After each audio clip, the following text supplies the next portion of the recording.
Poveglia est une île située dans la lagune de Venise, dont la réputation est marquée par des siècles d'histoire sombre et troublante.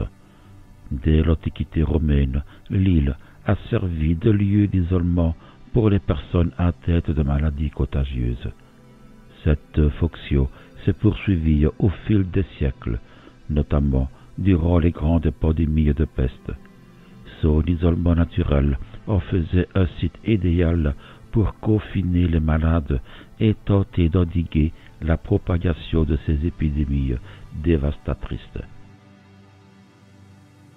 Au XVIIe siècle, alors que la peste ravage l'Europe, Poveglia devient un lazaret, un établissement de mise en quarantaine destiné aux passagers, équipages et marchandises en provenance de ports infectés.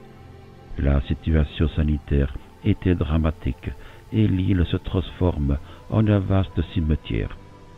Selon certaines rumeurs locales, plus de 160 000 personnes y auraient été enterrées et de grandes fosses communes auraient été creusées pour accueillir les innombrables victimes.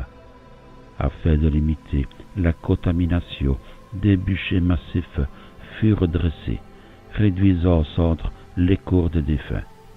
Cette atmosphère de mort et de désespoir a forgé la légende sinistre qui entoure encore aujourd'hui l'île de Poveglia. Avec le temps, l'île finit par être abandonnée, du moins jusqu'au début du XXe siècle, où un nouveau chapitre de son histoire s'ouvre. En 1922, un hôpital psychiatrique y est construit, accueillant des patients souffrant de troubles mentaux. Très vite, des rumeurs circulent parmi les résidents et le personnel médical. L'île serait hantée par les âmes tourmentées des victimes de la peste.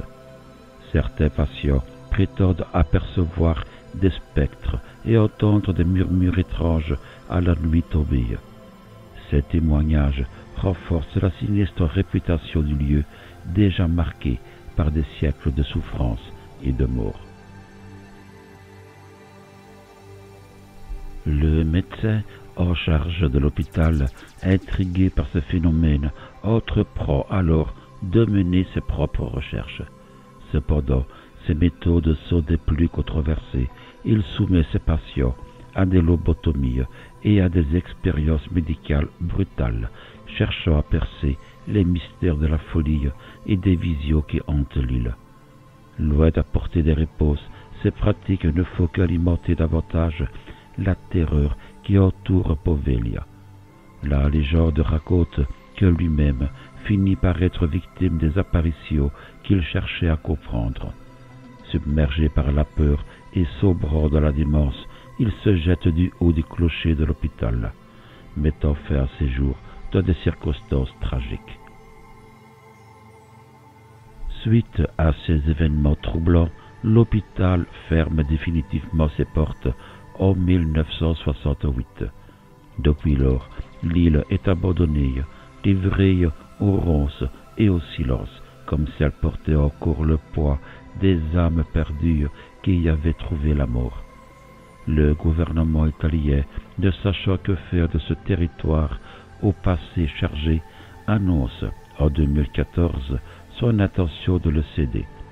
Pourtant, malgré plusieurs tentatives pour vendre l'île, Poveglia reste désertée, comme si une malédiction invisible empêchait quiconque d'y établir une nouvelle vie. Avec le temps, de nouvelles légendes voient le jour, portées par des chasseurs de fantômes et des amateurs de paranormal. Des équipes de chercheurs anglo-saxons spécialisés dans l'étude des phénomènes surnaturels s'aventurent sur l'île, tentant de capter des manifestations d'outre-tombe. Selon eux, les âmes tourmentées des victimes de la peste et des patients de l'hôpital errent encore dans les ruines prisonnières de ce lieu maudit. Certaines vidéos et enregistrements sonores diffusés sur Internet prétendent apporter les preuves de ces hantises attirant ainsi encore plus l'attention sur Poveglia. Aujourd'hui, l'île demeure inaccessible au public, n'étant visitée que par quelques curieux téméraires et des chercheurs en quête de sensations fortes. Son histoire macabre et les récits effrayants qui l'entourent font d'elle l'un des lieux les plus hantés d'Italie, voire du monde. Qu'il s'agisse de mythes exagérés ou de vérités dissimulées, Poveglia continue de fasciner et d'inspirer la peur, figée à jamais dans l'imaginaire collectif comme une île hantée par son passé tragique.